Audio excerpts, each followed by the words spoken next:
good morning mga ka-vlogs. How are you doing? We're in the North BC. For today, it's Tuesday. Too many distractions.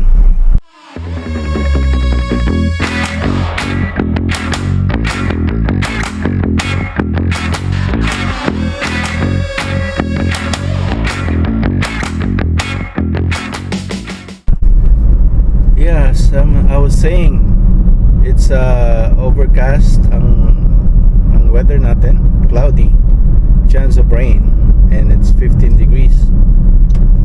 Yung napansin ko na these days, no, pababa na yung paglubog ng sunset. Yesterday was around 9:26. Yeah, dati alas 10 may ano pa sun. So we're on our way to the cold weather, but you know, yung timeline pa rin is around the summertime, right? So yan, well, we just gotta look forward, accept it, the change, right? Adapt to changes. Yun lang naman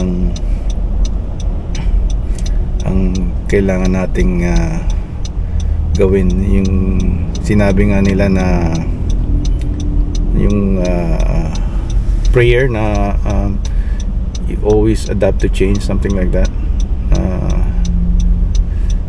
Accept yung mga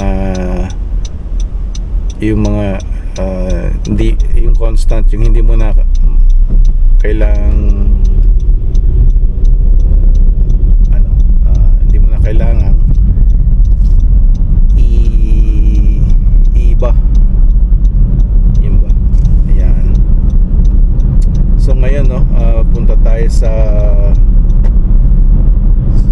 school district, Harwin Elementary, my old neighborhood, Spruce Land. So like east is Spruce Land.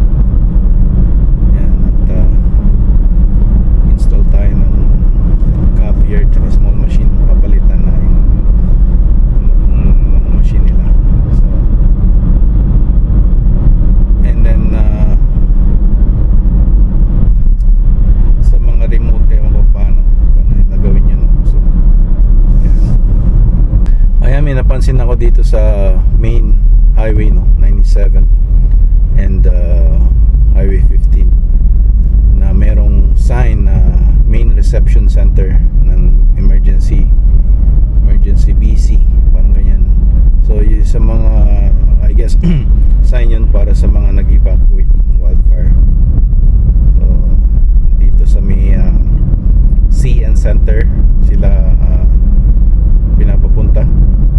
Yun yung parang stadium ng mga hockey, tsaka nag-hockey doon, Kin Arena, tsaka yung mga nagko-concert doon sila, I think pinapupunta. May nakasetting na reception doon ata mag-register, and I don't know if they're getting money from the government, relief fund, I guess they call it. Tsaka sa mga ano pala, nung may nakita akong news na nagte-take advantage, gumagawa ng GoFundMe page para sa mga evacuation pala, sa mga wildfire victims ba. Pero yung pala, it's just for their own self-interest, na yung mga ibang gumagawa ng GoFundMe page, or maybe I don't know, madami ring arson na involved ang ibang tao sa mga wildfires na yan. Hindi lang naman lightning, kundi mga din, arson, human cause yan. Pero minsan yung mga kaya yung mga naninigarilyo, no, yung pagka yung tinatalsik yung upos na minsan habang nagda-drive, yan minsan kukos ng fire yan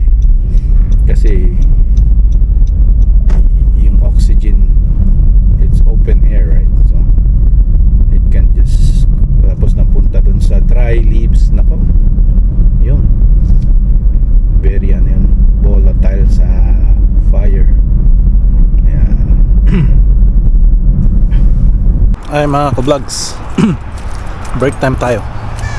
Daling ko lang kayo dito sa dati na gusto ko yung dalhin, yung park na bagong park dito sa North BC. Kaso umulan nung last time eh. So ayan lang na eto, pakita ko sa inyo. Sa ano siya, tabi ng highway, yun yung highway, Foothills Boulevard. Ito yung Nechako River. Ayan, dati wala itong mga masukal na yun, bago yan, clear dati yan eh. Ngayon medyo kasi ewan ko, doon pala mas clear ngayon. Doon pala yan, ito. Tapos pagka nagbabike ka dito, pwede kang mahulog dyan sa side. Yan.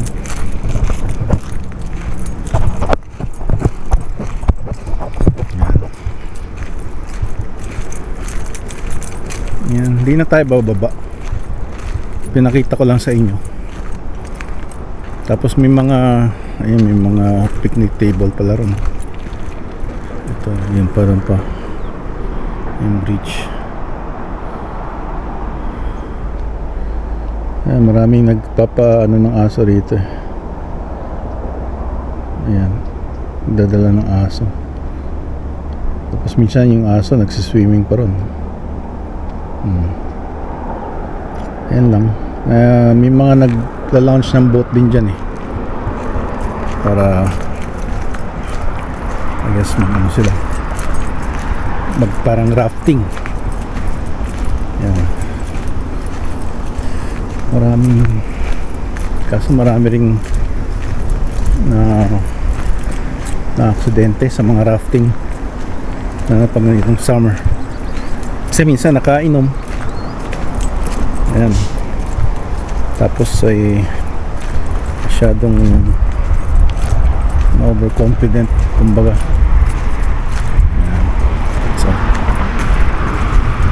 kung kalabanin natin yung nature minsan eh,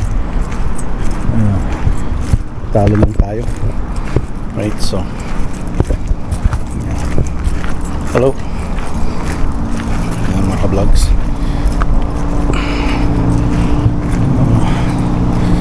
Alrighty, see you later.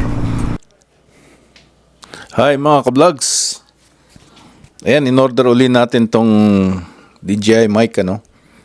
I think bumalik lang yung in-order kong dati. The same one. So pero ito single lang. Yung una in-order ko to, tapos nung sabi ko yung case, may case na yung may dalawang transmitter, or transmitter ba tawag nun? Yeah, dalawang transmitter, isang receiver. Nung dumating yon, sinauli ko yung eto single. Tapos nung ano na, sabi ko sauli ko na lang yung dalawa, kasi parang sa isang channel lang nag-output yung boses nung isa. So yun yung napansin nung ni In and Around Official. Shout out sa iyo dyan. Tapos yun, binalik ko yun. Tapos na-decide ko, parang gusto ko yung isa lang. So in-order ko, nakakita ko sa warehouse deal. Tapos ayun, it's the same one. I think so. Tinignan ko ang firmware version. It's the latest version naman. Pero hindi lang nagsho-show up na 2.4 gigahertz or something like that doon sa may signal ng parang Wi-Fi signal, ganyan. So we'll see. Maybe it's because it's the updated version ng firmware. Kasi yung nakikita ko sa YouTube is sabi doon is may 2.4 gigahertz. na nakalagay. Ito wala. So, that's it. Ayun o, sa mga nag-view ng video, please subscribe, like and share, at hit the notification bell para updated kayo sa ating mga videos. Ayun lang. Have a good night. Have a good day. Have a good afternoon. See you later, alligator.